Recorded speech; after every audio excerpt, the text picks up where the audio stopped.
Selamat siang semuanya. Assalamualaikum warahmatullahi wabarakatuh. Selamat siang. Warahmatullahi wabarakatuh.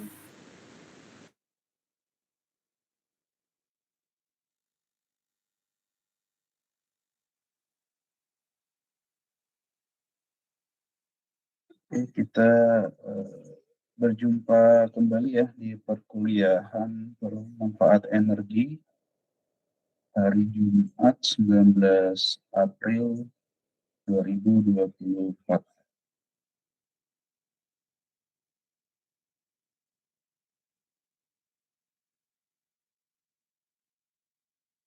Oke,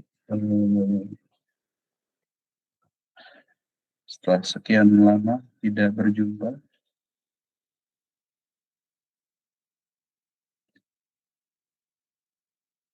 gimana mudiknya? Lancar? Sudah di Lampung semua ini? Apa masih di kampung halaman? Masih di rumah, Pak. Sudah di Lampung, Pak. Sudah stay di Lampung ya? Minggu ini sudah masuk ini ya? Sudah masuk perkuliahan ya, tatap muka ya di kampus ya. Ya mungkin ada beberapa juga yang masih daring ya. Tapi nggak apa-apa karena sudah masuk dari kemarin ya, mungkin ya dari tanggal 17 atau 18. Jadi kita mulai perkuliahan kita sehabis libur lebaran ya. Oke, sebelum itu saya ucapkan mohon maaf lahir dan batin kepada teman-teman semua di mahasiswa mata kuliah pemanfaat energi ya. Semoga amal ibadah kita, terutama amal ibadah puasa kita diterima oleh Allah Subhanahu wa taala. Amin ya rabbal alamin. Baik, kita akan melanjutkan materi di pertemuan ke-9. Sebelum itu silakan untuk presensi di Google Classroom seperti biasa di pertemuan ke-9 sampai pukul 13.30. Baik, sebelum saya menyampaikan materi, marilah kita berdoa menurut agama dan kepercayaan kita masing-masing. Berdoa dipersilakan.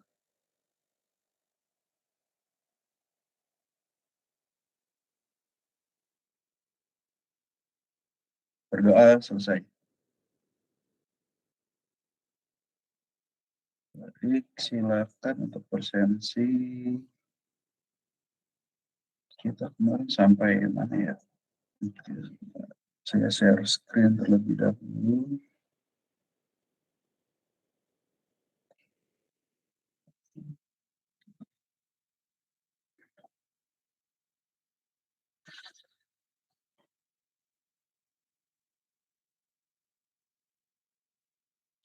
Antara screen.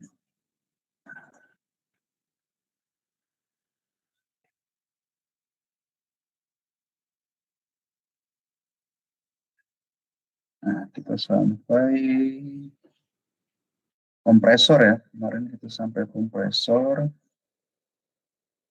Kali ini kita akan lanjutkan beberapa teori tentang kompresor ya.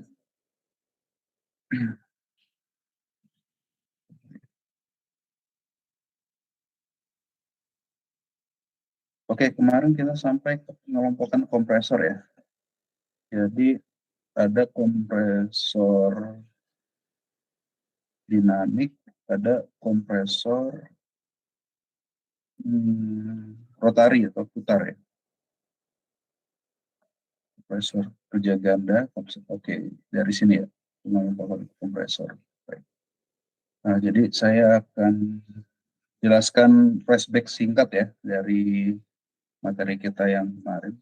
Suara saya sudah jelas terdengar dan PPT-nya sudah terlihat ya. Oke.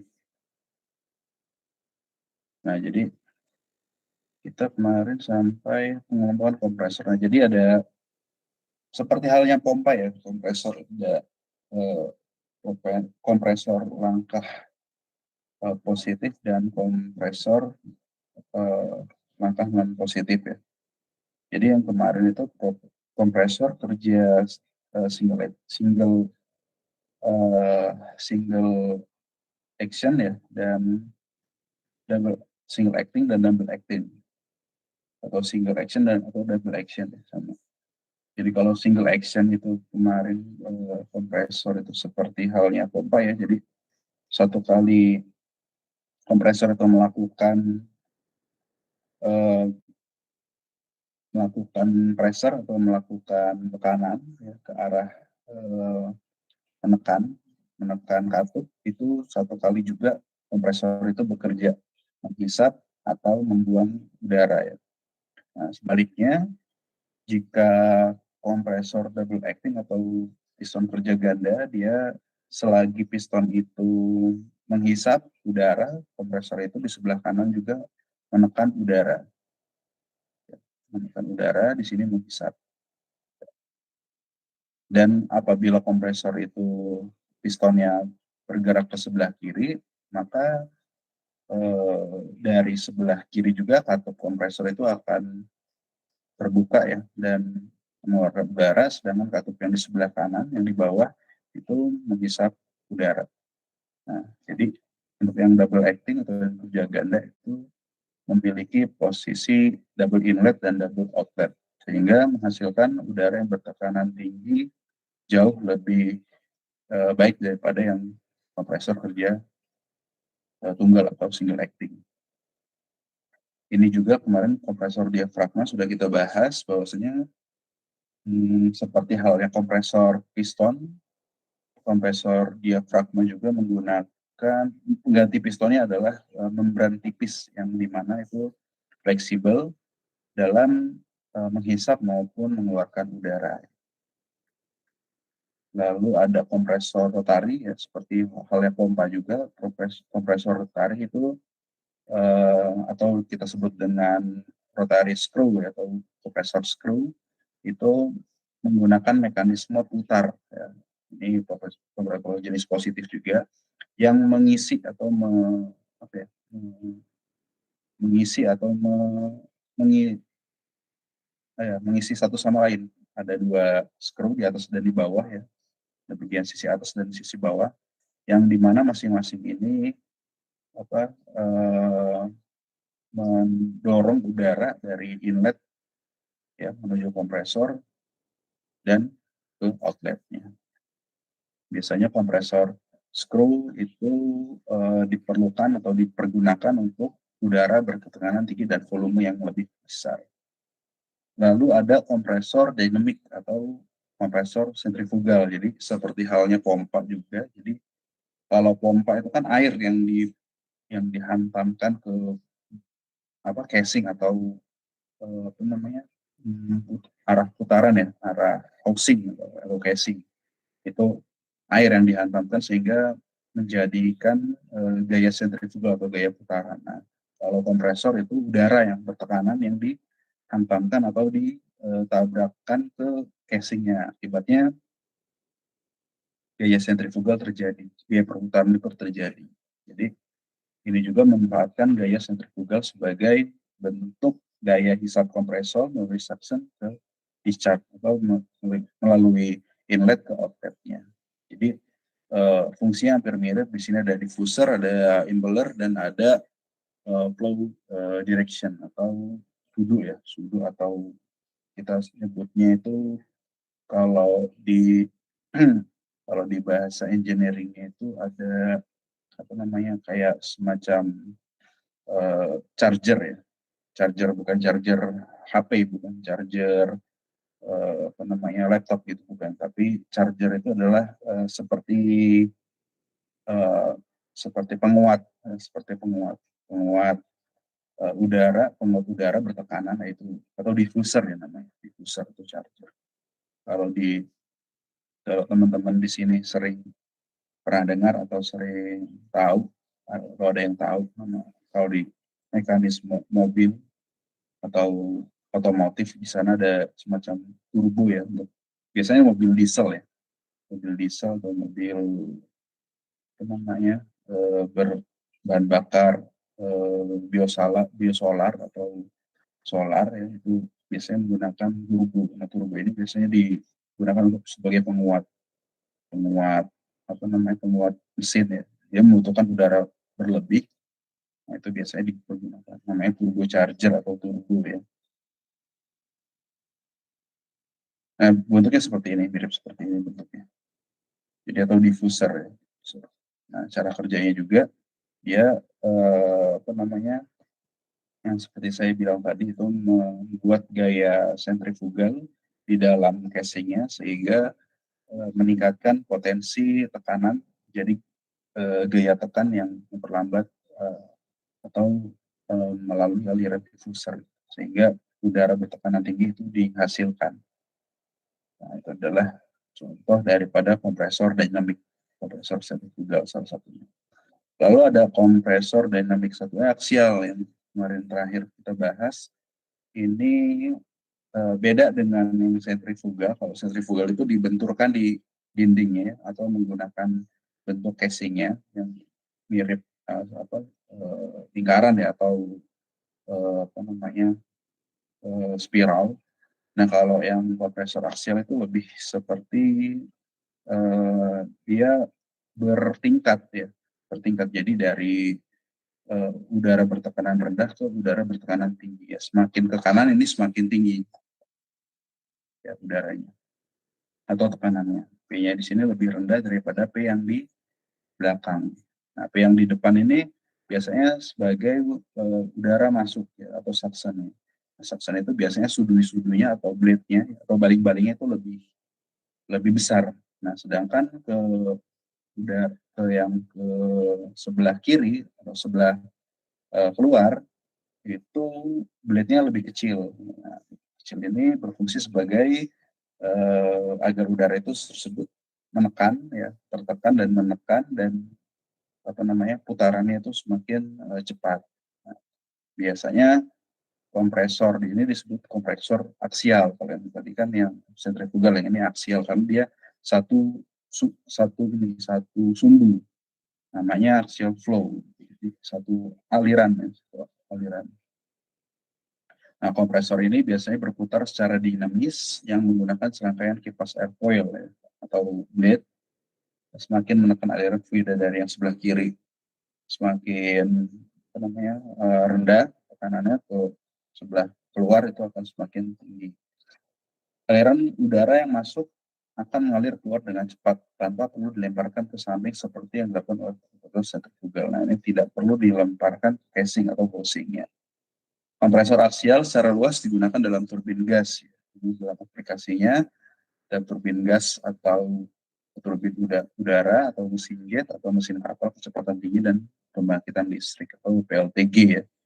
Nah, sistem PLTG pun itu menganut sistem kompresor aksial seperti ini. Jadi ada udara yang masuk dan bahan bakar sehingga terjadi pembakaran di dalam ruang bakar dan mengakibatkan udara itu udara panas itu kita namanya menyebutnya gas udara panas itu mengakibatkan suhu berputar dan putaran itu dimanfaatkan oleh generator untuk menghasilkan listrik secara simpel seperti itu.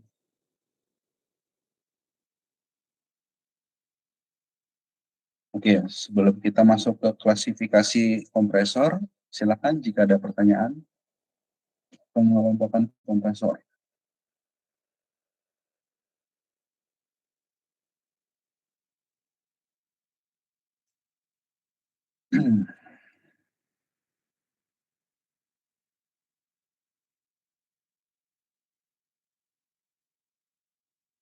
Gimana? Aman? Sentosa?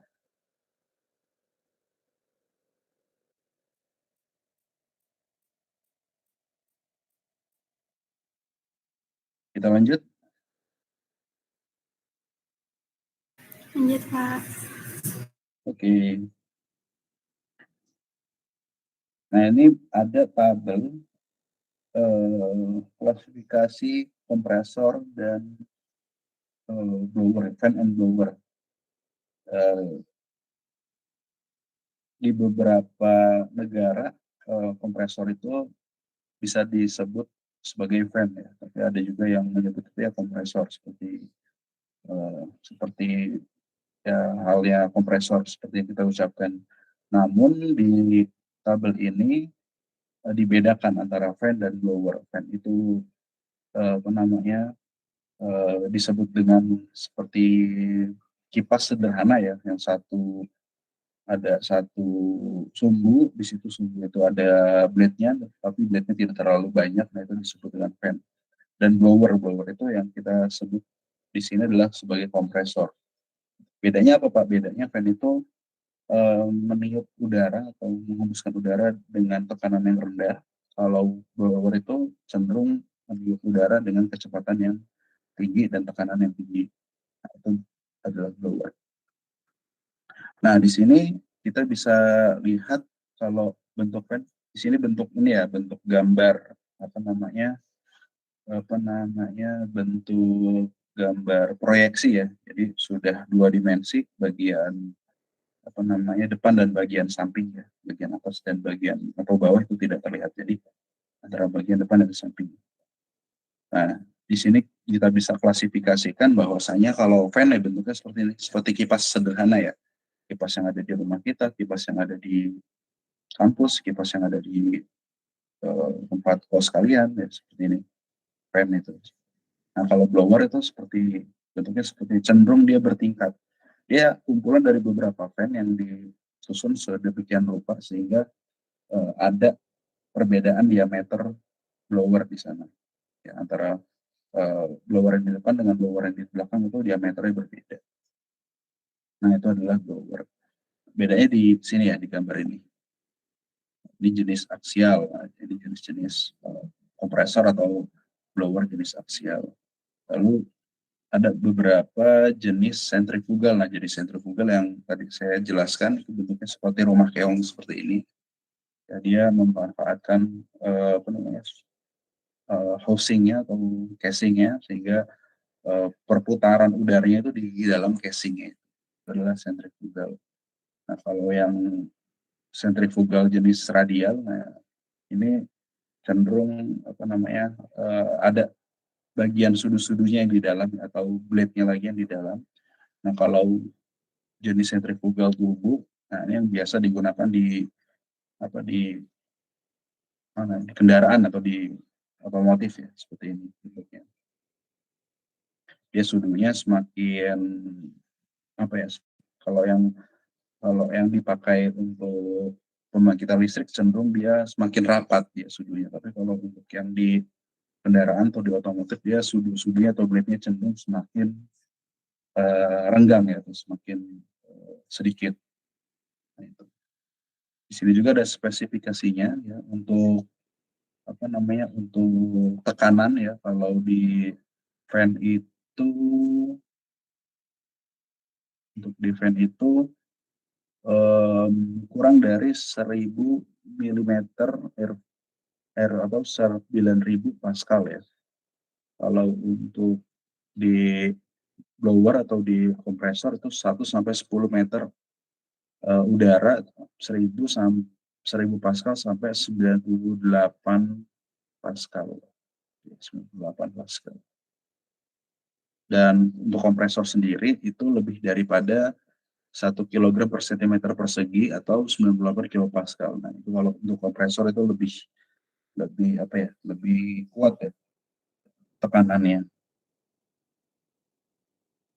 Jadi untuk blower dan kipas itu seperti untuk tekanan yang rendah, kalau kompresor itu untuk tekanan yang tinggi. Nah, kita bisa lihat lagi ada jenis perpindahannya, ada jenis bolak-balik atau jenis putar atau rotari. Nah, ini jenis-jenisnya. Seperti yang tadi, yang jenis-jenis ini ya, ada rotari, ada ada sentrifugal dan lain sebagainya.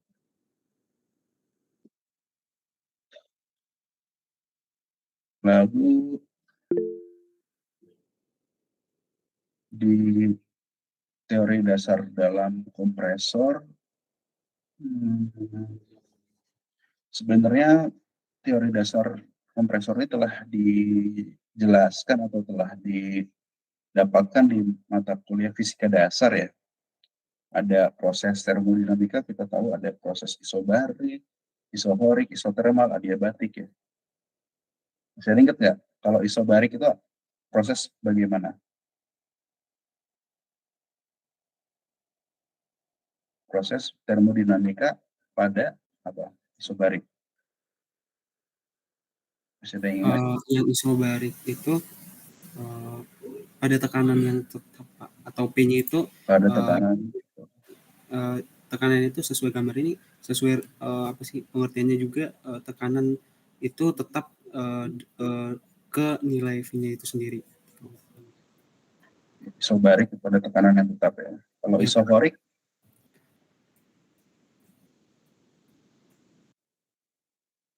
isokor, isokor apa? Isokor.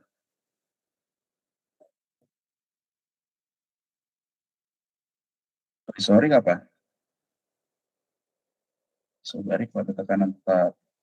Sebenarnya lihat di chartnya ini bisa ya, lihat di grafiknya ini kelihatan. Kalau isobarik tekanan tetap, P itu kan tekanan berarti tetap. Kalau dia gini, P-nya di sini ya berarti tetap gini, konstan ya. Kalau isokorik apa?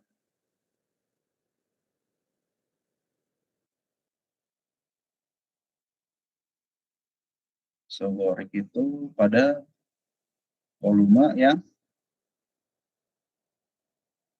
tetap. Sorry, pada volume yang tetap ya. Kalau dia chartnya volume yang di bawah berarti dia cenderung ke vertikal ya. Kalau isotermal apa?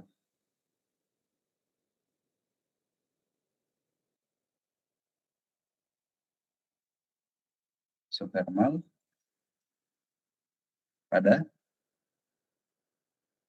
ini kata-kata termal. Berarti temperatur yang tetap ya. Isotermal tetap. Kalau adiabatik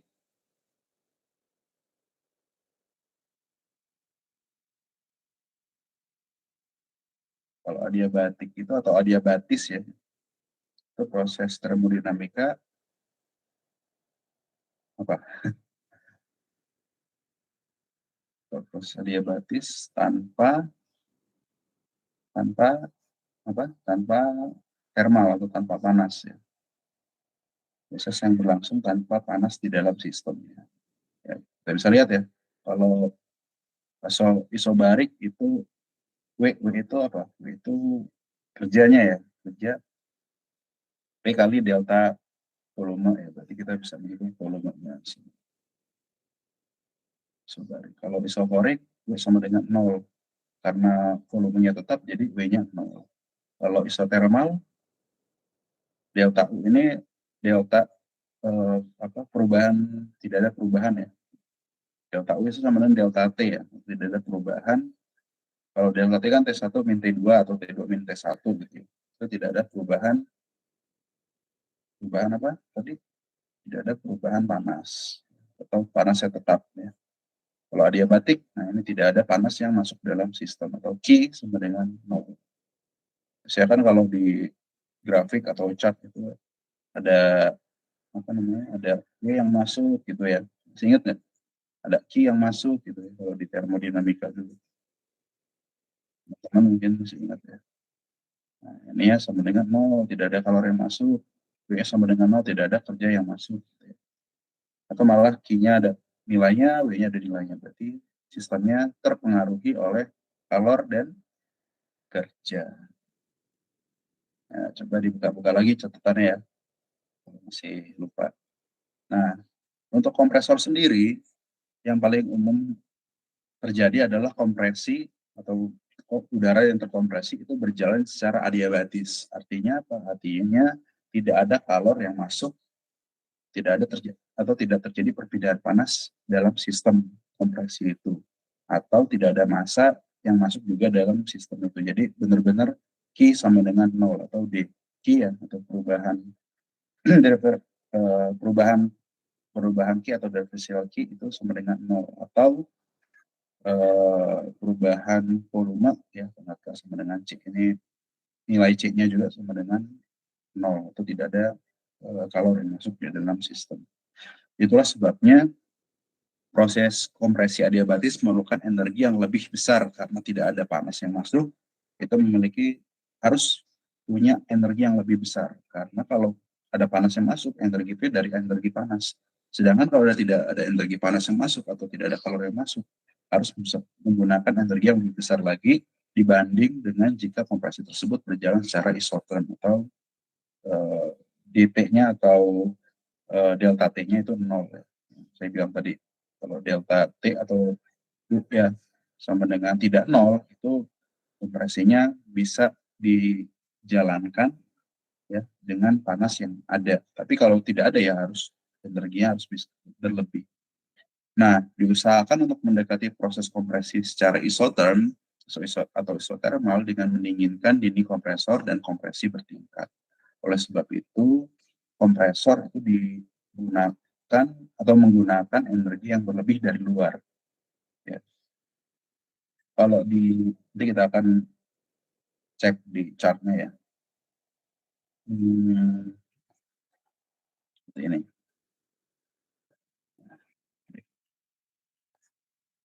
Kalau tidak ada energi yang masuk, berarti memang harus terjadi harus ada energi yang lebih besar lagi yang keluar. Kalau kita lihat suatu sistem di sini ya, kalau ada T ya, atau Q yang masuk, nah ini timbul energi ya, timbul energi. Tapi ini tidak ada dan T-nya itu tidak ada. Akibatnya apa? Akibatnya sistem tersebut harus menggunakan W yang lebih tinggi atau lebih besar. Artinya kerja yang lebih tinggi untuk menekan udara masuk ke dalam sistem tersebut. Itu ya secara logikanya. Jadi kalau kita misalkan mau UTS atau mau ujian akhir semester ya, UAS, itu kita dari pertama dan sampai akhir perkuliahan itu kita setiap hari belajar terus-menerus tuh. Nah, belajar terus-menerus. Itu sama aja kita memanaskan kinerja misalkan otak kita. Hal belajar ya. Setiap hari kita panasin otak kita. Nah, nanti di akhir perkuliahan mau UAS itu lebih ringan belajarnya. Tapi kalau misalkan setiap hari kita belajar perkuliahan tapi tidak diulang lagi, tidak direview lagi, itu pas mau UAS akan membutuhkan energi yang berlebih untuk memahami perkuliahan yang telah saya sampaikan. Nah, istilahnya kalau tidak bisa memahami secara keseluruhan, harus belajar dalam waktu singkat, misalkan 1 malam, nah itu perlu dikompres energi dari luar sehingga sistemnya itu bekerja, otaknya itu bekerja. Kalau enggak ya tidak bakal sukses nanti waktu saat ujian. Tapi kalau dipanasi secara perlahan, terus-menerus, nah, itu timbul energi di dalamnya, sehingga pada saat ujian itu tidak perlu effort lagi, tidak perlu energi yang berlebih lagi untuk belajar semaksimal mungkin. Jadi sudah ditabung. Nah, seperti halnya sistem ini. Jadi proses kompresi di dalam sistem termodinamika atau proses termodinamika di dalam sistem kompresi itu akan membutuhkan energi yang sangat besar karena dia tidak ada panas yang ada di dalamnya. Nah, seperti ini. Jadi pernah lihat ya ini ya, tangki kalau di abang-abang tambal ban di pinggir jalan ya atau di bengkel sering kita lihat. Jadi kompresi atau proses kompresi pada kompresor itu pada umumnya mirip dengan pompa. Jadi ada suction dan ada discharge.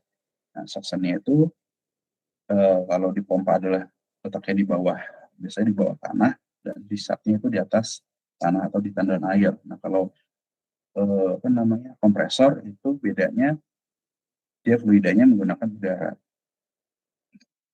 Ya, menggunakan udara dan suction, dan itu suctionnya ada di luar sistem dan discharge-nya ada di dalam sistem. Nah, jadi tangki udara ini atau vessel tank ya, pressure vessel atau tangki bertekanan itu adalah sistemnya. Lalu jika pada pompa fluida dapat berfungsi juga sebagai pelumas, maksudnya air ya, air yang dipompakan itu bekerja sebagai pelumas impellernya sehingga tidak ada meminimkan gesekan dengan housing, sedangkan pada kompresor harus digunakan pelumasan sendiri. Jadi kalau kita menggunakan kompresor single acting yang kemarin berada double acting, nah itu bekerjanya itu naik turun ya pistonnya ini sehingga mengisi di dalam tangki udara. Ya. Apa yang terjadi jika piston ini ya, kompresor yang berbentuk piston ini lama-kelamaan ya sedikit demi sedikit dan lama-kelamaan akan mengisi tangki udara. Apa yang terjadi di dalam tangki udara?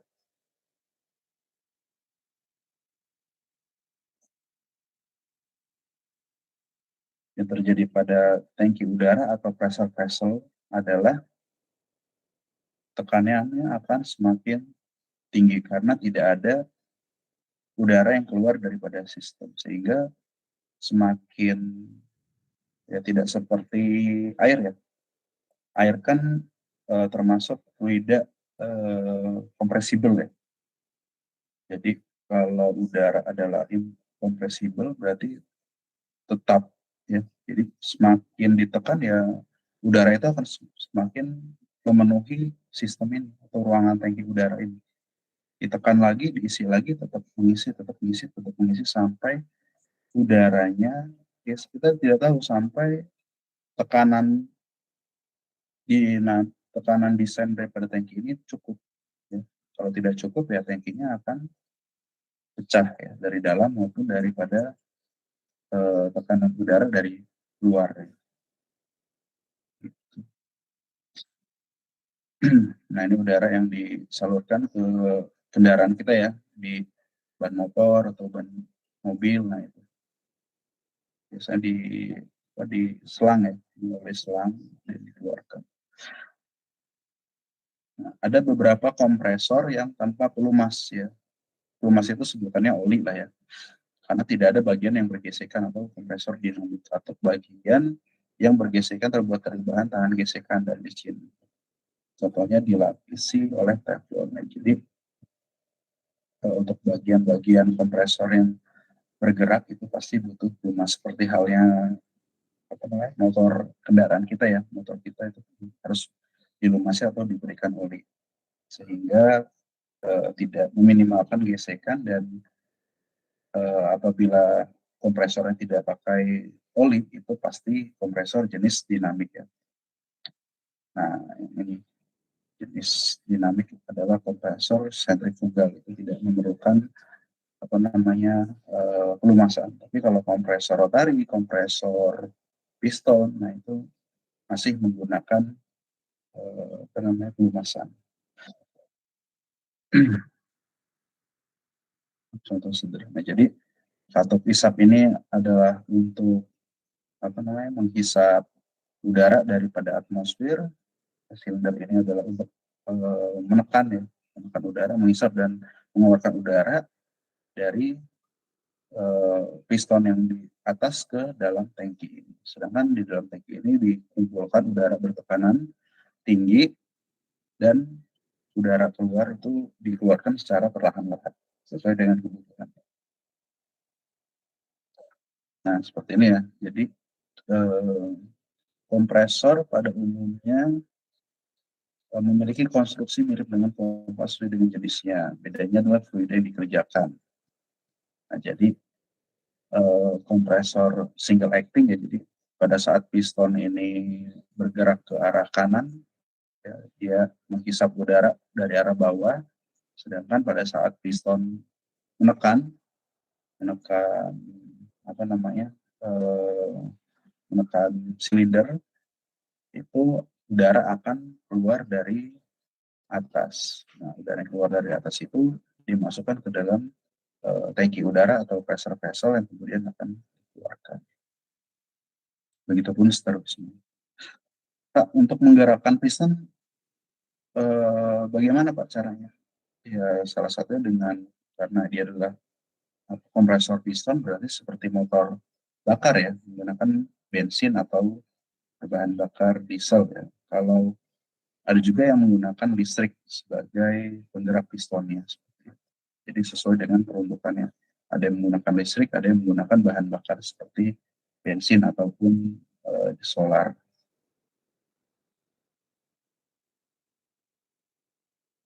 Nah, dalam pemanfaatannya, sejauh sebelum kompresor piston atau kompresor listrik itu digunakan atau ditemukan, ya kita menggunakan kompresor udara, ya seperti ini, sebutannya adalah kompresor udara single acting atau satu silinder ya. Tapi banyak orang menggunakan atau menamakan eh, utility seperti ini bukan sebagai kompresor udara, tapi pompa sepeda. Penamaan yang sudah dilumrahkan nih. Tapi sebutannya sebenarnya kompresor udara, karena kalau pompa pastilah fluidanya air, kalau kompresor pastilah fluidanya udara. Ya.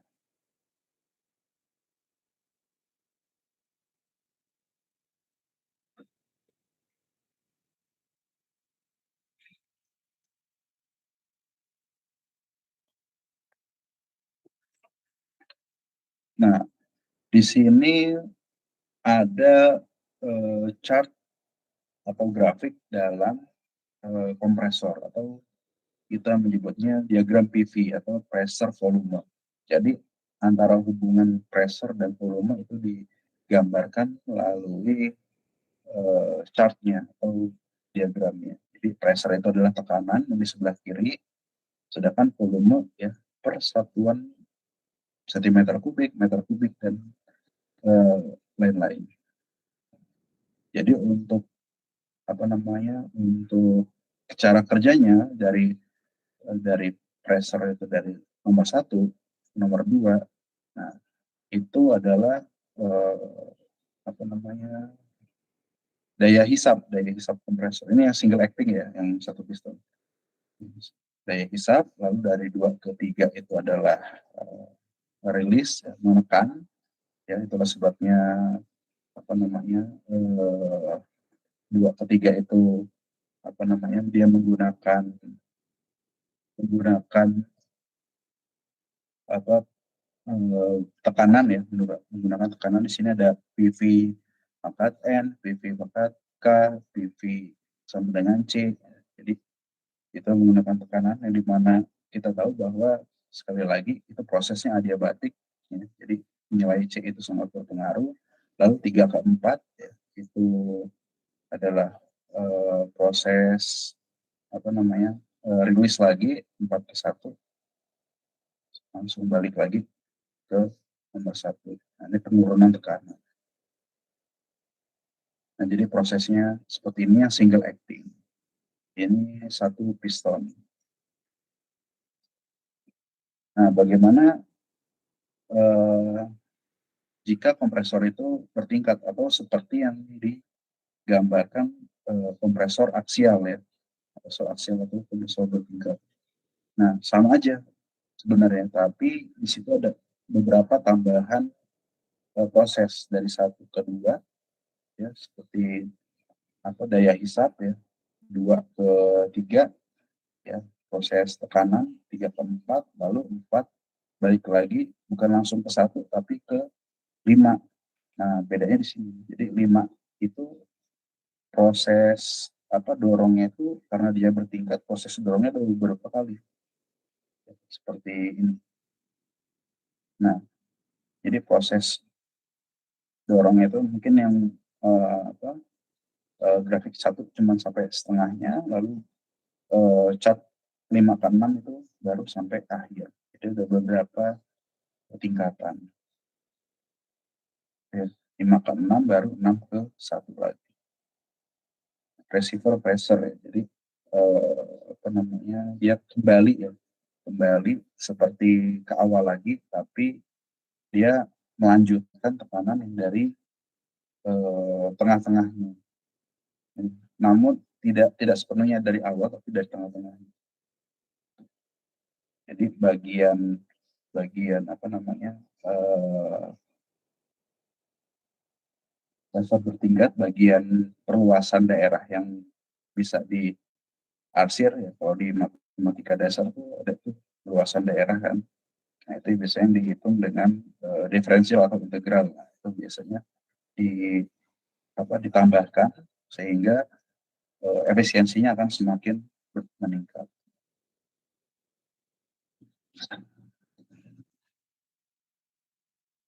Nah, untuk proses adiabatis sendiri yang tanpa panas atau tidak ada panas dari luar sistem ya, melalui proses kompresor, itu bisa kita hitung dayanya.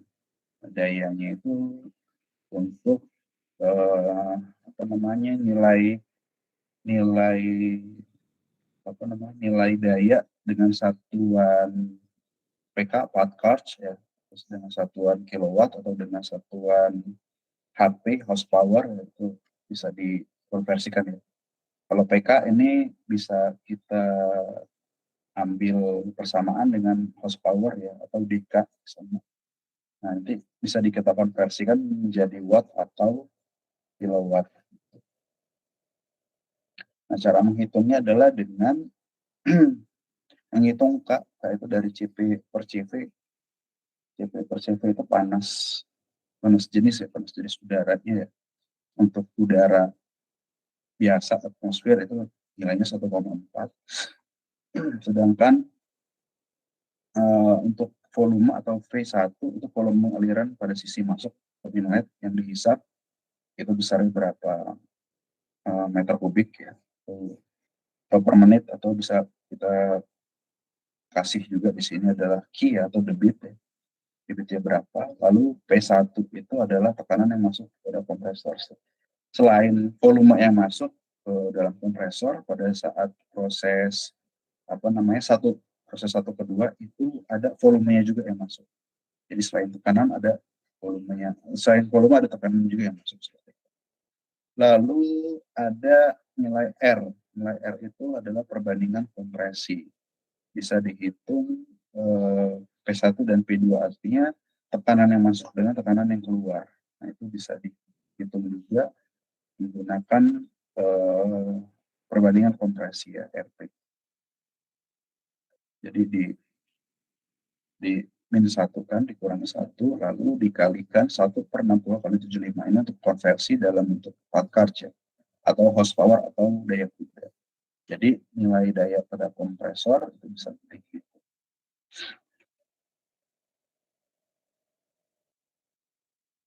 Nah, ini pada adiabatis, jadi tidak ada panas yang terjadi di dalam kompresor, tapi ada beberapa kasus ya, seperti kompresor aksial ya, kompresor aksial yang di sini itu di dalam sistem bukan hanya tekanan dan bukan hanya volume yang masuk di dalam kompresor, tapi ada panas juga karena dia terjadi pembakaran di dalam kompresor itu sendiri. Seperti kasus pada mesin turbin air mesin turbin pesawat jet atau mesin turbin dalam pembangkitan listrik.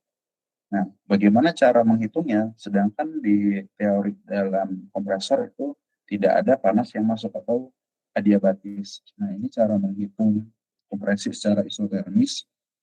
Kalau yang tadi tanpa panas yang masuk, tanpa ada pokoknya tanpa ada kalor yang masuk ke dalam sistem. Sedangkan yang pada isotermis itu harus ada kalor yang masuk untuk menggerakkan kompresor itu sendiri. Nah, cara menghitungnya juga mirip juga seperti yang adiabatis. Bedanya di sini ada perbandingan tekanan yang keluar dan tekanan yang masuk. Tekanan yang keluar itu adalah P1, tekanan yang masuk maaf, tekanan yang masuk adalah P1, tekanan yang keluar adalah P2. Dikalikan, dilenkan untuk menghitung apa namanya nilai logaritmiknya. Lalu dikalikan 1/60 kali 75 dengan daya tentunya PK ya, atau Path-Karch. Satuannya adalah Path-Karch. Untuk nilai P1 itu adalah volume sisi yang masuk, sedangkan P1 adalah tekanan yang masuk. Jadi selain volume dan tekanan itu ada kalor juga yang masuk di dalam sistem kompresi secara isotermis.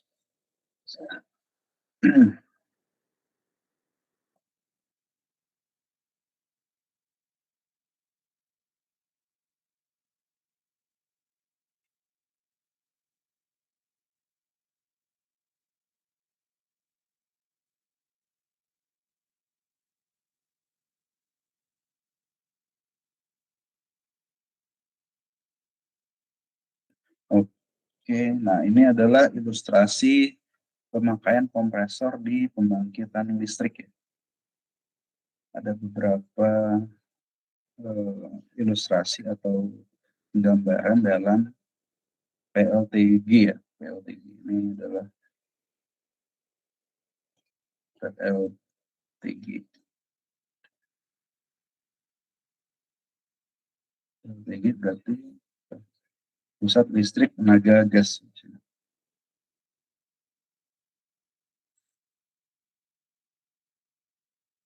Nah, yang kita tahu dari sebelah kiri, sebelah depan yaitu ada shaft. Nah, shaft itu fungsinya untuk apa ya? Untuk menggantungkan, untuk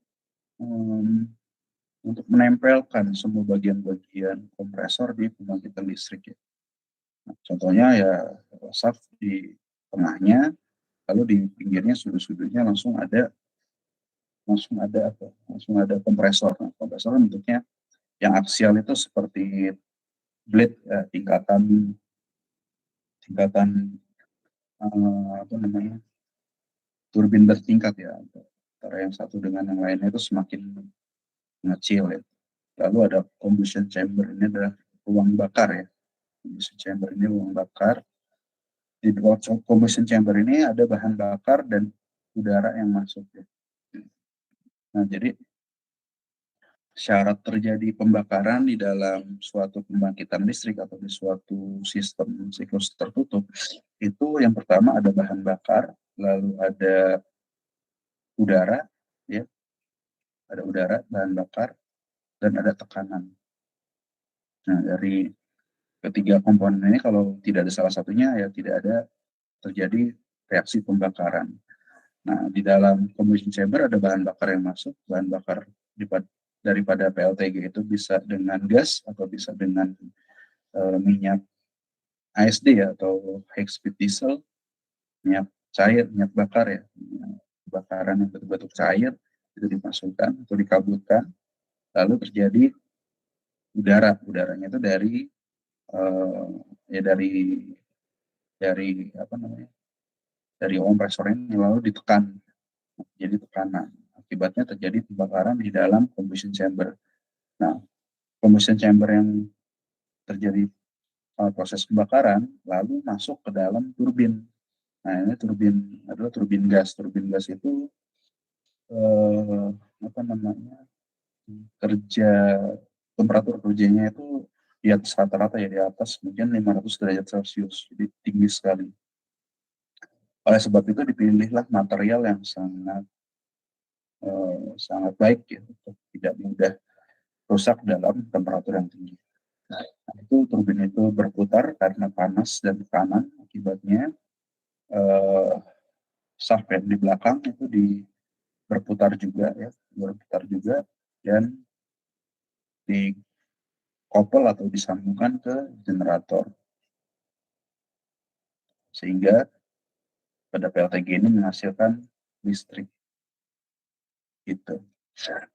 Jadi proses turbin gas yang terjadi atau proses PLTG yang terjadi itu yang ada 3 komponen utama. Yang pertama adalah kompresor, lalu ada combustion chamber, dan ada turbin.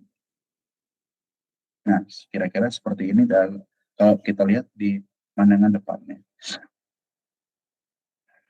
Sistem aliran udara pada PLTG. Jadi yang berwarna biru itu masih fresh air ya, atau udara atmosfer dari ya si dingin lah atau hangat ya. Lalu dia masuk ke combustion chamber, lalu masuk ke dalam turbin gas ya, turbin gas dan exhaust atau pembakaran.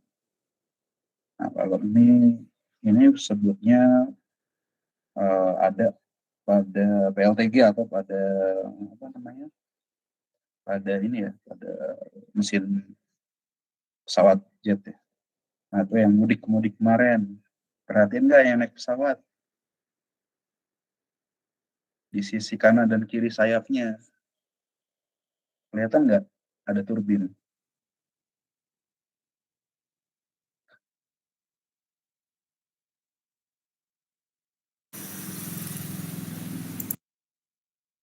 Nggak mudik Pak, Kelihatan cuman dari pesawat itu kelihatan Pak kalau kita di sebelah kanan kiri gitu Pak.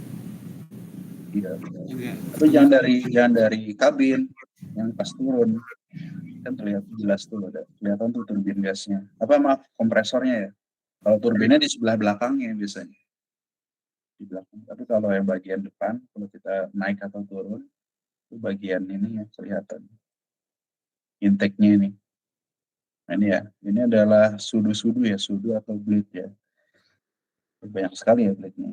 Blade ini jumlahnya puluhan bahkan ratusan ya, tergantung kapasitas daripada sistem PLTG atau mesin jet tersebut. Jadi ada 1 tingkat, 2 tingkat, 1 tingkat, 2 tingkat, 3 tingkat, 4, 5, 6, 7, 8, 9, 10, 11, 12, 13, 14, 15, 16, 17. 17 tingkat di kompresor yang ada. Ini cold section yang masih udara fresh air lah, lalu masuk ke dalam ruang. Ini tertekan ya. P-nya ini termasuk yang tinggi ya untuk menekan. Jadi ada tekanan, ada udara, ada bahan bakar. Nah ini langsung dimasukkan bahan bakar. Bisa diinjeksikan atau pakai sistem pekabutan ya. Atau malah bahan bakarnya adalah gas itu sendiri. Gas dalam hal ini bukan gas dari hasil exhaust ya, bisa LNG, bisa apa namanya, bisa natur gas ya gas alam lah ya, bisa gas alam, bisa LNG dan lain sebagainya. Lalu akibat pembakaran ini turbin yang ada di belakang ya, turbin yang ini, bagian-bagian ini itu berputar karena ada dorongan udara dan ada panas ya. Putar juga sehingga menghasilkan, kalau dikoppel di generator ya, itu ya menghasilkan listrik. Atau bisa juga untuk menerbangkan karena ada tekanan yang sangat besar di belakang sini, itu bisa untuk menerbangkan pesawat. Nah, ini exhaust-nya. Nah, setelah sampai exhaust, sebenarnya pada sistem PLTG itu tidak berhenti sampai situ. Biasanya untuk beberapa PLTG dan beberapa negara itu menganut sistem combined cycle. Jadi udara yang dari sisa-sisa pembakaran kan masih temperaturnya tinggi ya, masih di atas 300 derajat Celcius bahkan, karena saking panasnya. Nah ini dipergunakan kembali untuk memanaskan suatu pembangkit listrik lagi. Nah pembangkit listrik seperti apa kita akan bahas. Tapi sampai sini ada pertanyaan nggak? Silakan. Mungkin dari saya Pak izin bertanya. Tadi kan udah dijelasin mengenai yang bagian fan sama boiler. Kan di situ Bapak tadi menjelaskan bahwa itu diameter dari kipasnya itu apa sih namanya, tidak disamakan. Jadi ukurannya itu yang depan D, terus yang paling ujung lagi makin kecil itu, kenapa sih Pak harus dibikin ukurannya itu dari besar ke kecil gitu? Kenapa nggak disamain aja gitu? Apa sih efek yang didapatkan pada bowler tersebut gitu Pak? Sama yang bagian si bagian sudut yang tadi Pak. Tadi kan dijelasin bahwa sudut itu pada mobil sama pesawat itu beda. Yang mobil itu agak renggang, terus yang pesawat kalau nggak salah rapat ya Pak. Nah itu kenapa sih Pak harus berbeda? Karena ya kalau kita lihat juga sama-sama apa sih mas, sama-sama mesin ya. Terus untuk sudutnya kenapa sih harus ada perbedaan? Mungkin itu sih Pak. Oke, Oke, terima kasih. Jadi yang kita balik lagi ke klasifikasi pada kompresor. Jadi ada fan, ada blower, ada kompresor yang saya bilang tadi. Fan dan blower itu biasanya dalam spesifikasi untuk udara ya, untuk meniup udara kecepatan rendah, sedangkan kompresor itu untuk meniup udara di kecepatan yang tinggi atau tekanan yang tinggi. Nah, kalau pertanyaan yang mengapa itu apa namanya bentuk ya, bentuk sudutnya itu semakin mengecil di di sini ya, kelihatan ya. Shaft-nya itu tetap ya, shaft-nya itu tetap. Shaft-nya ini apa istilahnya? Eh, shaft-nya ini adalah untuk memasukkan sudut ini ya, atau blade-blade ini. Ya. Shaft-nya ini tetap diameternya, sedangkan untuk blade-nya ini beda nih, diameternya semakin tinggi, semakin besar ke sedang, dia semakin mengecil dan keluar.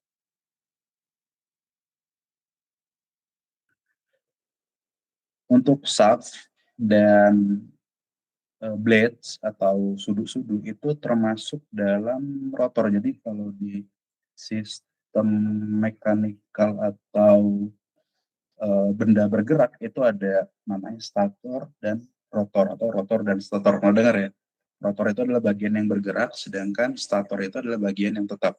Stator itu seperti apa Pak? Stator itu seperti casing atau housing atau seal atau apa namanya bearing yang ada di kanan dan kiri ya untuk mengunci, itu adalah stator atau yang statik lah, yang tidak bergerak, sedangkan yang bergerak adalah rotor. Nah, untuk alasan mengapa dia berbeda diameter sudutnya, karena tujuannya adalah untuk meningkatkan tekanan ya. Kalau nggak pernah tahu mungkin di fisika dasar lagi, saya mengacunya fisika dasar ya, karena untuk teman-teman dari luar saya mungkin tahunya fisika dasar ya. Ini atau saya buat yang lebih ini lagi deh, lebih curam lagi ya.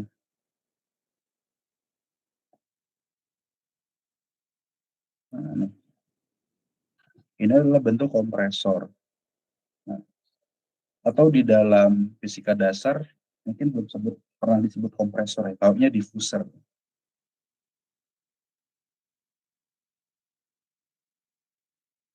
Diffuser ya. Nah, diffuser ini fungsinya untuk meningkatkan kecepatan. Kalau ada udara yang masuk, ya, udara yang masuk kan di dalam sebelah kiri itu volume, atau kita bukan bicara masalah volume, luas penampang dulu ya. Nah, itu lebih rendah, lebih besar daripada luas penampang yang di sebelah kiri. Itu ya, luas penampang. Nah, luas penampang yang di sebelah kiri, ya, jika ini diberikan volume, dia kan akan besar ya. Volume akan mengisi, ya, yang saya arsirnya, akan mengisi bagian-bagian yang di sini. Sedangkan kalau saya teruskan, ya, volume yang di sini, ya, kita bagi dua ya, Ini part yang satu, ini part yang dua. Kita bagi dua bagian. Ya, sedangkan kalau dia diteruskan ke bagian yang sebelah kanan, itu kan ruangannya akan semakin sempit ya. Sehingga ruangan yang semakin sempit itu volumenya tetap apa berubah?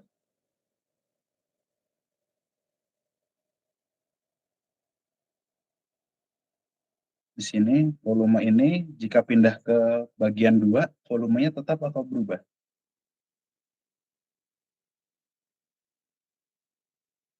Berubah, Pak. Volumenya tetap. Volumenya tetap. Kayak gini deh. Kamu gimana ya analoginya ya biar biar enak ya. Kamu meniup sebuah balon ya. Mau meniup sebuah balon ya, meniup sebuah balon. Di sini ada volume ya.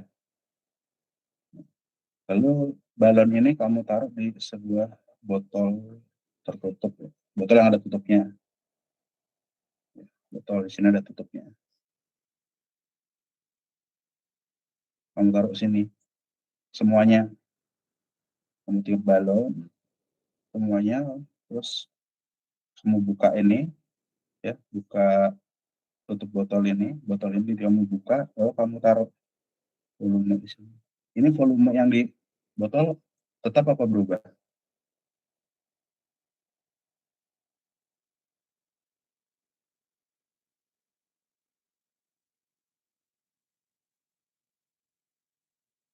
Volume udara yang dari balon masuk ke dalam botol tetap apa berubah volumenya?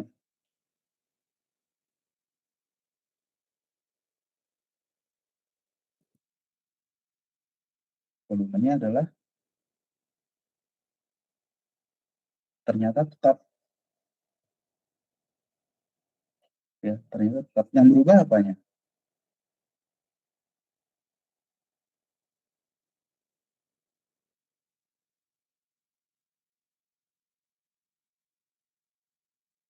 Yang berubah apanya? Ayo.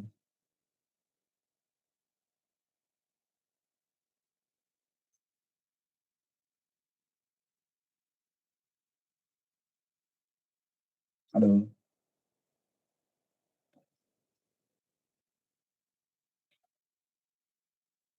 Masih terdengar suaranya? Masih, Pak. Masih. Ya. Yang berubah apanya? Volumenya tetap. Yang berubah apanya? Yang berubah adalah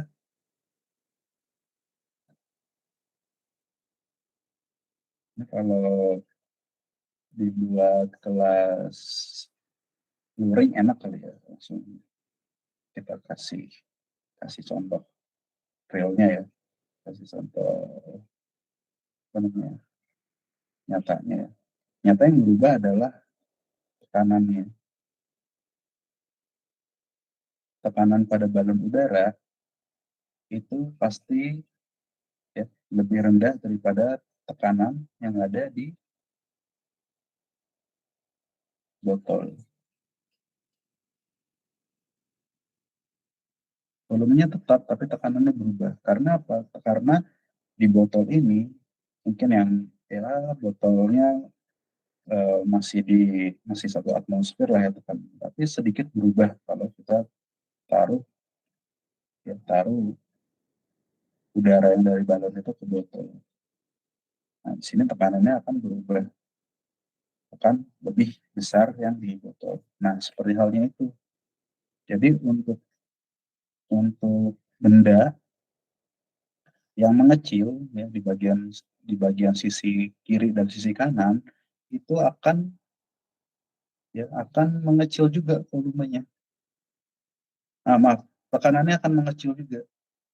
Tekanannya akan mengecil sehingga pada saat apa namanya tekanannya ini eh, mengecil ya, tekanannya tekanannya lebih besar, volumenya tetap karena ruangannya mengecil begitu.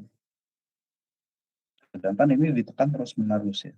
Sedangkan yang di suction ini ditekan terus-menerus sampai mengecil. Sampai mengecil.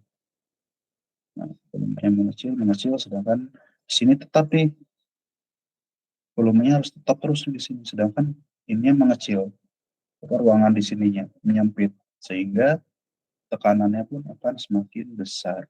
Gitu.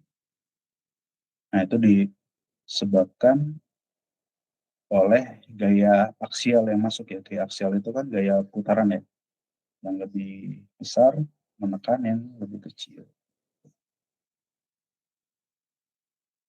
Kalau pada atmosfer, tekanan itu akan ya pada kalau tidak pada sistem ya, tidak pada sistem atau kalau pada atmosfer saja, pasti tekanan itu akan berpindah dari tekanan yang tinggi ke tekanan yang rendah.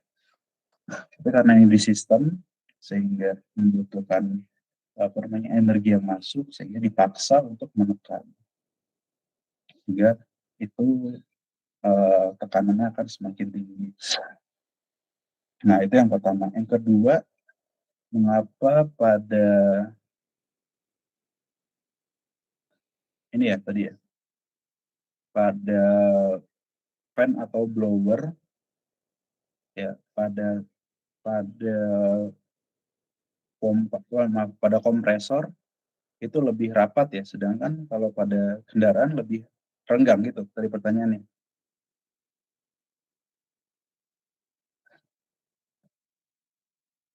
Oke. Ya, hal ini disebabkan karena kalau pada kompresor ya itu membutuhkan blade yang banyak ya untuk melakukan untuk sebagai diffuser ya, untuk menekan atau untuk sebagai untuk sebagai pemacu tekanan itu semakin tinggi. Kalau pada turbo atau turbocharger biasanya itu lebih renggang ya, sehingga perputaran udara kan kita ini agak repot sih kalau kalau kita bicara tentang turbocharger ya. Intinya kalau turbo itu kan dia selain diambil daripada fresh air ya, ada juga udara itu diambil dari sisa pembakaran yang ada. Nah, sisa pembakaran yang ada itu dimasukkan lagi ke dalam turbo atau dimasukkan lagi ke dalam ruang bakar sehingga menghasilkan udara panas yang untuk hasil pembakaran lagi, sehingga kalau pembakarannya itu di bawah, awal pembakaran itu di bawah, nah ini karena udaranya udah panas itu tidak perlu dari bawah lagi, karena untuk mencapai pembakaran dari bawah lagi itu memerlukan waktu dan memerlukan energi yang banyak. Kalau gas panasnya itu dari atas, sudah dari atas, itu akan memudahkan untuk melakukan putaran daripada mesin. Akibatnya putaran mesin akan semakin tinggi ya. Nah, itu jadi dibuat sedemikian rupa ya agar lebih berjaga atau lebih berjarak ya. Itu adalah supaya ada residu-residu atau hasil pembakaran daripada udara yang diberikan ke turbocharger itu tidak ada yang residu-residu yang nyangkut di dalam sudu-sudunya, seperti itu. Sebenarnya faktornya banyak ya, tapi salah satunya itu. Kalau untuk kompresor karena dia fresh air atau udara dari luar, sedangkan udara dari luar itu biasanya difilter terlebih dahulu ya, disaring terlebih dahulu sehingga udara yang masuk itu benar-benar udara bersih dan untuk pembakaran pun baik ya. Nah, makanya berani para desainer itu merapat-rapatkan sudu-sudunya atau blade-blade-nya. Sedangkan kalau untuk yang turbo, untuk yang turbo pada kendaraan itu dibuat lebih lebih renggang itu karena ada hasil pembakarannya itu dibalikin lagi ke ruang bakar. Dan sebelum masuk ke ruang bakar ya ke turbocharger terlebih dahulu. Dan ini biasanya kalau mesin-mesin diesel atau mesin berbahan bakar solar itu banyak residu-residu yang seperti kita tahu lah ya kualitas bahan bakar solar di negara Indonesia bagaimana ya. itu banyak residu-residunya. Untuk mencegah itu ya tidak, kalau ini turbocharger itu tersumbat itu bakal jadi PR lagi karena tenaga atau udara yang untuk proses pembakaran itu tidak tersirkulasi dengan baik. Gitu. Kira-kira seperti itu ya penjelasannya. Sebenarnya masih banyak lagi ya alasan mengapa, itu salah satunya saja ya alasan mengapa itu dibuat lebih rapat dan pada kendaraan dibuat lebih berjarak. Gimana?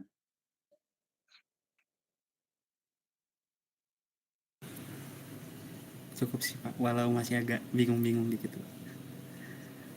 Oke. Hmm, Ini ya.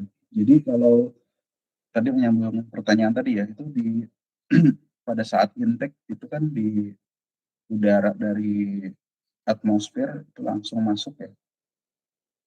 Itu pada mesin jet ya, tapi kalau pada PLTG biasanya ada filternya lagi. Ada maaf, pada PLTG ada filternya lagi sehingga apa namanya udara itu tidak langsung masuk ke dalam eh, kompresor, sehingga kompresor itu yang masih berjalan sesuai dengan misinya, tidak tersumbat oleh residu-residu yang masuk atau kotoran-kotoran yang masuk ke dalam kompresor itu. Sedangkan kalau pada mesin mobil atau mesin bahan bakar dalam ya, mesin pembakaran dalam ya, itu sangat sensitif ya. Kalau kita masukkan bahan bakar solar misalnya, itu bahan bakar solar itu kan uh, ada turbocharger, misalkan kalian pakai ada mobil yang pakai turbo atau supercharger itu kan membuang gas panas. Nah, gas panas itu hasil pembakaran itu dimasukkan kembali ke ruang bakar, atau gas panas itu dimasukkan kembali ke namanya turbo ya, turbonya tadi. Nah, turbonya tadi selain menghisap udara fresh air dari luar, itu juga untuk mensirkulasikan kembali udara panasnya itu. Nah, udara-udara panasnya itu yang kalau tidak bersih, nah itu bisa menjadi sumbatan di turbonya. Jadi itulah mengapa dibuat semakin rapat dan atau semakin berjarak ya, sesuai dengan tipe kendaraan yang bagaimana. Nah, kira-kira seperti ini ya siklus Brighton atau siklus pada PLTG. Di sini ada air inlet atau udara masuk, ada burner itu ruang bakar, ada fuel supply. Fuel supply itu biasanya dalam bentuk bahan bakar cair atau bahan bakar gas. Igniter, nah satu lagi ada igniter itu sebagai apa? Pematik, sebagai korek ya, pematik. Lalu ada exhaust, gas exhaust ya, exhaust gas. Nah, ini bagian kompresornya, lalu udara mengalir ke atas, lalu di bagian turbin ini apa namanya udara panas ya, masuk ke dalam turbin, lalu dari dalam turbin itu langsung di couple atau di soft coupling ke starter atau ke generator ya, output load and starter ya, atau ini menghasilkan listrik, sedangkan gas panasnya dibuang. Nah, untuk gas panas yang saya bilang tadi pada PLTG itu beberapa negara dan beberapa eh, engineer itu mendesain agar gas panasnya itu tidak dibuang serta-merta ke atmosfer, karena gas panas pada PLTG itu masih memiliki temperatur yang tinggi dan nilai apa ya, nilai entalpi yang sangat baik ya untuk pembakaran, atau entalpi yang sangat besar. Nah, ya, oleh sebab itu apa namanya PLTG itu dikombin, menggunakan di sini nggak ada, di dikombin menggunakan PLTU. Nah, jadi gas panas yang dihasilkan atau exhaust gas yang panaskan itu di recycle kembali atau digunakan kembali untuk membakar atau untuk memanaskan boiler PLTU. Nah, sedang kita tahu bahwa boiler PLTU itu terdiri di atas pipa-pipa atau cup-cup yang isinya adalah air, water ya. Air tersebut itu dipanaskan ya dari exhaust gas pada PLTG, dan air tersebut menguap sehingga uap tersebut digunakan, uap tersebut menghasilkan steam, dan steam tersebut digunakan dalam memutar turbin uap ya. Jadi kalau yang pada PLTG ini adalah turbin gas atau gas turbin, kalau PLTU adalah turbin uap. Gitu.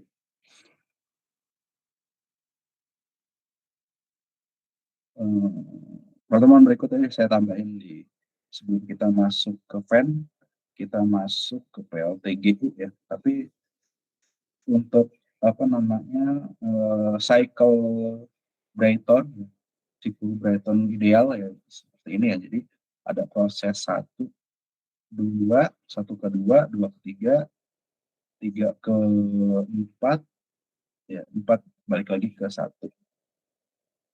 Jadi saya jelaskan lagi proses kompresi isentropik. Isentropik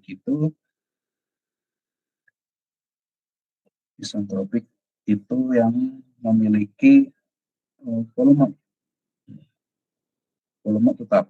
Jadi udara atmosfer masuk ke dalam turbin gas melalui sisi inlet kompresor, udara dikompresikan sampai tekanan tertentu dengan volume ruang yang menyempit. Proses tersebut tidak diikuti oleh perubahan entropi sehingga disebut proses isentropik. Oke. Isentropik ya. Jadi volumenya tetap, masih ingat ya yang tadi. Nah,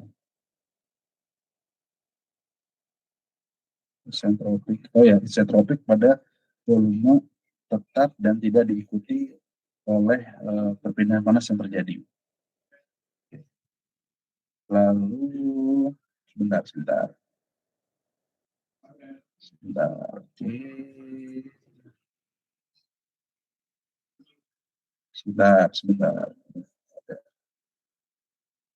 Saya izin sebentar ya.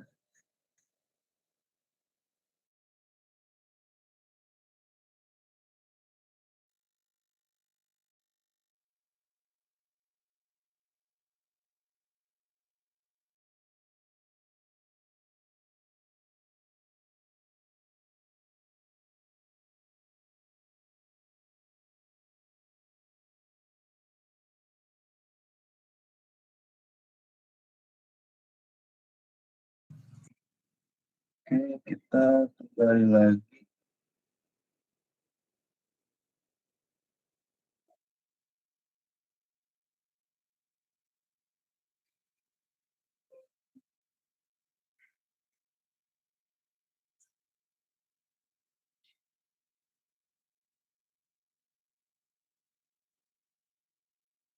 Oke, ini ya. Jadi proses yang 1 kedua adalah proses isentropik. Jadi yang dikompresikan ke dalam kompresor ya, jadi dari suction, dari titik isap kompresor itu sampai tekanan tertentu diikuti oleh ruangan volume yang menyempit yang saya bilang tadi. Jadi ruangan kompresor yang menyempit. Jadi saat menyempit ini ya, sehingga kecepatan dan tekanannya itu akan semakin besar outletnya. Nah, ini adalah proses yang tidak diikuti dengan perubahan entropi. Oke. Sehingga proses itu adalah proses entropik. Jadi tidak diikuti oleh perubahan entropi yang ada. Lalu proses 2 ke 3, proses 1 ke 2, proses 2 ke 3 adalah proses isobarik. Isobarik itu pada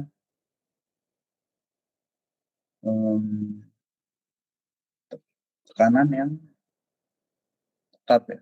Tekanan yang tetap. Pada tahap 2 dan 3, udara terkompresi secara langsung ke ruang bakar. Ya. Bahan bakar diinjeksikan atau ditabutkan dalam ruang bakar dan diikuti dengan proses pembakaran bahan bakar tersebut.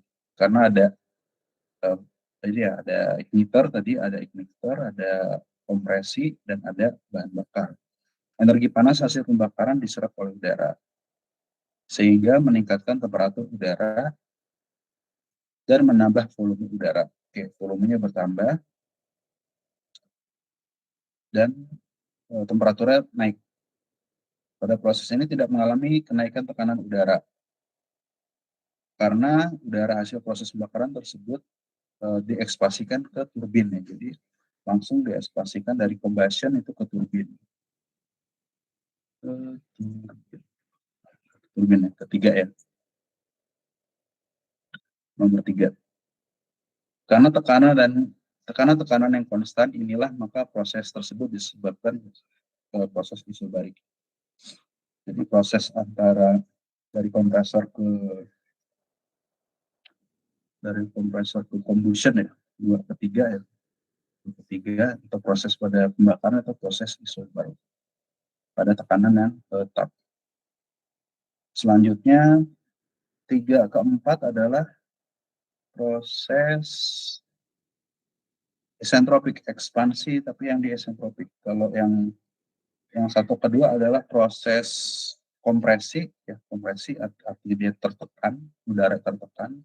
Kalau 3 4 itu ekspansi itu lebih merilis atau terurai tekanannya. Udara bertekanan yang telah menyerap panas hasil pembakaran daripada combustion chamber ya, berekspansi melalui turbin. Oke. Sudut-sudut turbin atau blade pada turbin yang merupakan nozzle kecil berfungsi sebagai mengkonversikan energi panas udara menjadi energi listrik yang dikopel melalui generator tadi.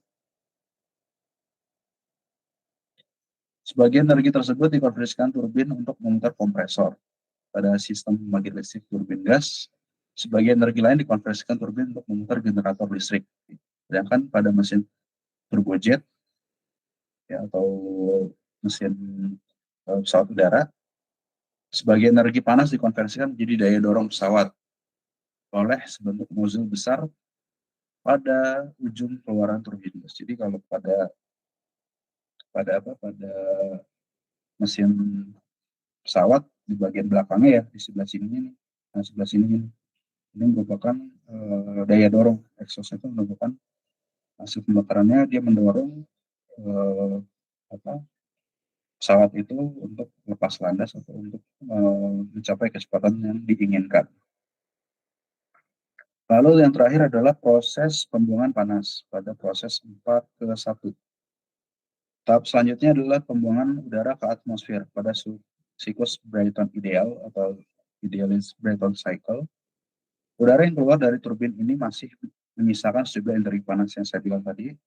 Panas ini diserap oleh udara bebas sehingga secara siklus udara tersebut siap untuk kembali masuk ke tahap berikutnya, untuk ke tahap yang awal tadi. Nah, pada saat menyisakan sejumlah energi panas yang masih saya bilang tadi tinggi, itu di combine cycle dengan PLTU menjadi PLTGU, pembangkitan listrik tenaga gas dan uap atau gas uap. Oke.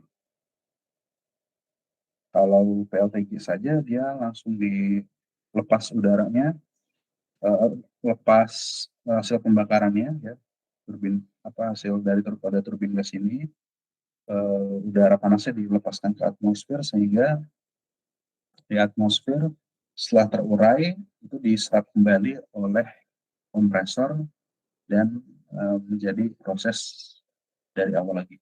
Fresh air yang masuk ke kompresor, lalu masuk ke combustion chamber, lalu masuk ke turbin, dan dari turbin itu menghasilkan energi listrik atau energi dorong yang dibutuhkan. Nah, exhaust gas ini di PLTU kan masuk ke PLTU, dia menjadi PLTG.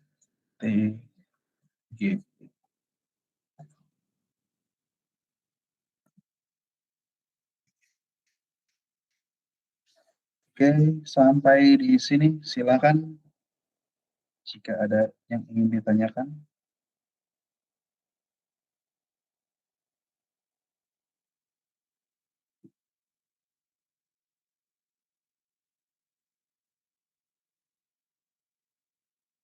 Jadi nanti pertemuan selanjutnya ini saya akan jelaskan PLTG itu ya, PLTU atau PLTG.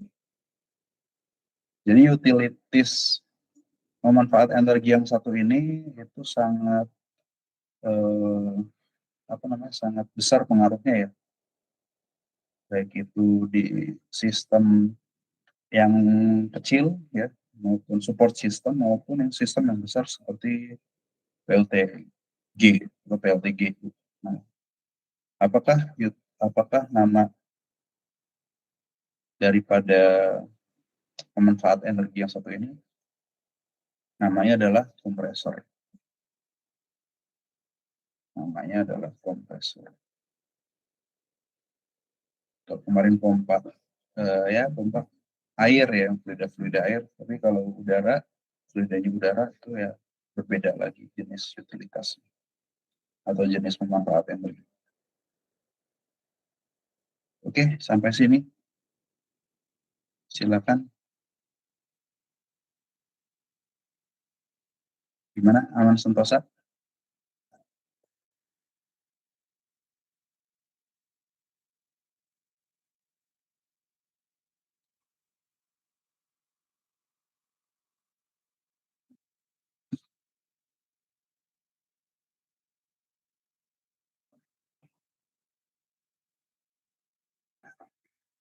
Baik, kalau sudah mungkin saya cukupkan terlebih dahulu ya. Minggu depan kita akan berjumpa kembali di materi selanjutnya. Baik, semoga bermanfaat teman-teman semuanya. Salam sehat untuk kita semua.